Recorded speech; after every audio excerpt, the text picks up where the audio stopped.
My name's Natalie and I'm studying psychology at Durham University. Brilliant. For me, it's quite an issue that's close to home because quite a few of my cousins and relatives have suffered from mental illness. I think the most kind of poignant story is of my cousin who went to university and she was having a really difficult time, but just in terms of, she was an international student, so she was miles away from home. She, I think, was probably struggling with her course, but obviously had worked so hard to get there, and her parents were paying so much for her to be there. She didn't really speak out or want people to know because, I don't know, I think she was just a bit embarrassed maybe.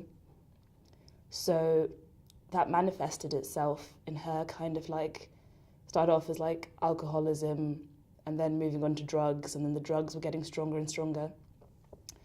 And then she'd go home over the holidays and my aunt would notice a change, but I think at first it was just kind of seen as rebellion. You're kind of far away from home, you have all this freedom you've never had before.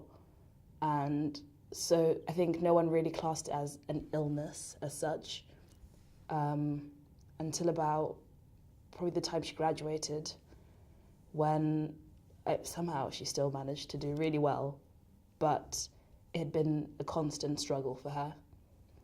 And I think it comes down maybe to kind of African culture, where mental illness, I mean, maybe more so now, but before, was not really regarded as a thing.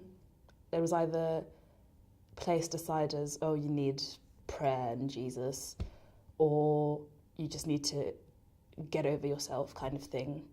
So I think the kind of severity of her state was not really appreciated, but not maliciously or intentionally, but that's just the way the culture is. And then, so she did quite a few stints in and out of psychiatric hospitals.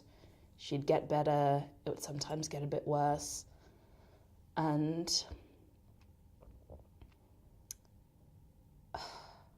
it seemed like it had been a long stint for about 7 years. By the 4th year, I think she was diagnosed with bipolar depression. And I think people have quite a misconception of bipolar as like extremes of personality, but it's not really, it's extremes of emotion. So on a good day, she wasn't like hyper happy or exceedingly cheerful. She was just kind of standard. But on a bad day, her lows were very low in that she would just kind of lock herself in her room, isolate herself from everyone, and there was nothing anyone could say or do that would really help. And so that went on, like trying to keep her monitored, making sure she didn't substance abuse, because that then affected the way her medication was working and kind of nullified its effects. And then, so it was a constant up and down roller coaster for many, many years. And then it got to a point where it seemed like she kind of had her life on track eventually. She was kind of designing furniture and exporting and importing it. And then very suddenly, completely out of the blue, one morning, my little cousin just woke up and found her that she had hung herself in the laundry room. I think in terms of not necessarily the person with the illness, but the people around them, I think you need to become a bit more attuned to people's behaviour. And if you see someone who's drinking a lot, smoking a lot, kind of try and, it's easier said than done, but try and kind of find out what the root is, because it's very easy. And to be fair, sometimes it is the case that people kind of get to this age where they're free from their parents and just experiment, which is fine if that's what they want to do. But I think for a lot of people, it's kind of a mask for a much deeper issue. And it's awkward and it's a bit messy, but I think you just need to dig and not like dismiss extreme behaviour on the basis off, oh, she's young, oh, she's just experimenting. I think when you start to notice trends in someone's behaviour, even if it is the case that they're just being free and trying out things, still just kind of dig and just make sure that there's not something deeper. I would really hope for people of like my kind of 18 to 25 age group to just be a bit more sensitive and open-minded kind of in the comments they make day to day.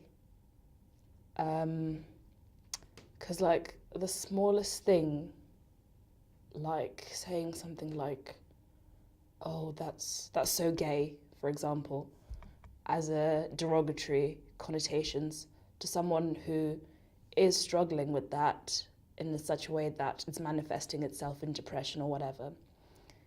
Even if that comment wasn't aimed at them, they'll still obviously associate that derogatoriness with the way they're feeling and then not speak out.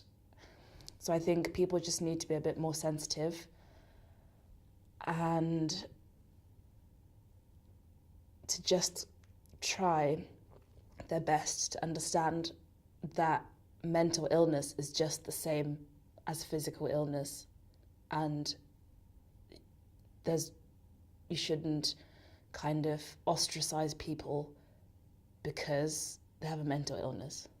It's really hard because mental illness is so stigmatized, but I think it becomes a different kind of hard once you kind of share your story.